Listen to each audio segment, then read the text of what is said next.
अगर आप कहीं ना कहीं फैटी लिवर से परेशान हैं, फैटी लिवर ग्रेड 1 अगर आपकी रिपोर्ट में आ चुका है, तो जो मैं आपको बताने वाली हूँ उसको आपको फॉलो करना पड़ेगा ताकि आप स्वस्थ रह सकें।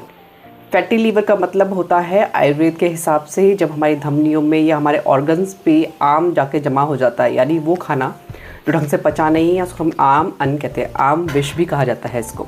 तो कहीं ना कहीं वो अगर जमा होता है तो वो फैटी लिवर के रूप में भी कन्वर्ट हो सकता है। क्योंकि ये एक लाइफस्टाइल डिजीज़ है तो कहीं ना कहीं आपको लाइफस्टाइल तो चेंज करना ही पड़ेगा अगर आप चाहते हैं पूरी ज़िंदगी स्वस्थ रहना। फैटी लीवर व्यक्ति के लिए दुश्मन क्या है? मधुर रस, जो मीठा रस है वो उनके लिए कहीं ना कहीं दुश्मन है, और तले भुना खाना ये तो है ही। तीसरी चीज़ अगर कहेंगे तो लाइफस्टाइल है। अगर आपको बहुत देर बैठे रहने की आदत है या कुछ भी काम करने की आदत नहीं है, आपकी दिनचर्या पूरी तरह से बिगड़ी हुई है, तो कहीं ना कहीं फैटी लीवर को आपके शरीर में बनाए रखे। अब बात करते हैं सॉल्यूशंस की। मैं आपको एक मेडिसिन भी बताने वाली हूँ, तो बने रहिएगा और ध्यान से सुने।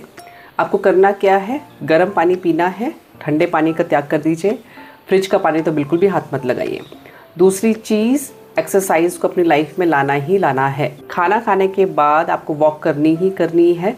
100 कदम ज़रूर चलिए, गिनने की भी ज़रूरत नहीं है, 5 से 10 मिनट लगेंगे, आप ज़रूर चलिए और देखेंगे आपकी हेल्थ कहीं ना कहीं इम्प्रूव होती जाएगी। सर्कुलेशन बहुत अच्छा होगा और जो भी जमा हो रखा है फैट धीरे धीरे करके वो निकलेगा शरीर। खाने में लाइट फूड खाना है, बहुत ज़्यादा तला भुना आपको नहीं खाना है। मेडिसिन पे, मेडिसिन में 2 ऑप्शन है आपके पास। एक आता है भूमि अमल की चूर्ण।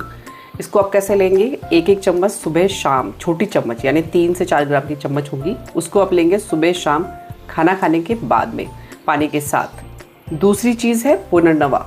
पुनर्नवा अगर आप चूर्ण फॉर्म में लेते हैं तो वो भी इसी तरह से लेना है, 1-1 चम्मच सुबह शाम पानी के साथ खाना खाने के बाद में। दूसरी चीज़ पुनर्नवा गुटिका, यानी अगर गोली की फॉर्म में आती है वो, तो 2-2 गोली लेनी है सुबह और शाम खाना खाने के बाद। और अगर आपका पेट साफ नहीं होता, आपको कब्ज़ की प्रॉब्लम रहती है, तो कहीं ना कहीं त्रिफला चूर्ण आप ले सकते हैं। अगर जीन कब्ज़ है, मतलब बहुत पुराना है, तो हिंगवाष्टक चूर्ण आप ले सकते हैं। लेना कैसे है? 1 चम्मच लेना है रात को सोने से पहले पानी के साथ। तो ये कुछ आदतें हैं और कुछ मेडिसिन्स हैं जो आपकी हेल्प करेंगी फैटी लिवर से निजात पाने में। लेकिन याद रखिए ये एक लाइफस्टाइल डिजीज़ है, यानी अगर आप लाइफस्टाइल नहीं सुधारेंगे तो हो सकता है टेम्परेरी ठीक हो जाए चीज़ें, लेकिन लॉन्ग लास्टिंग नहीं रहेंगी किसी भी दवाई से।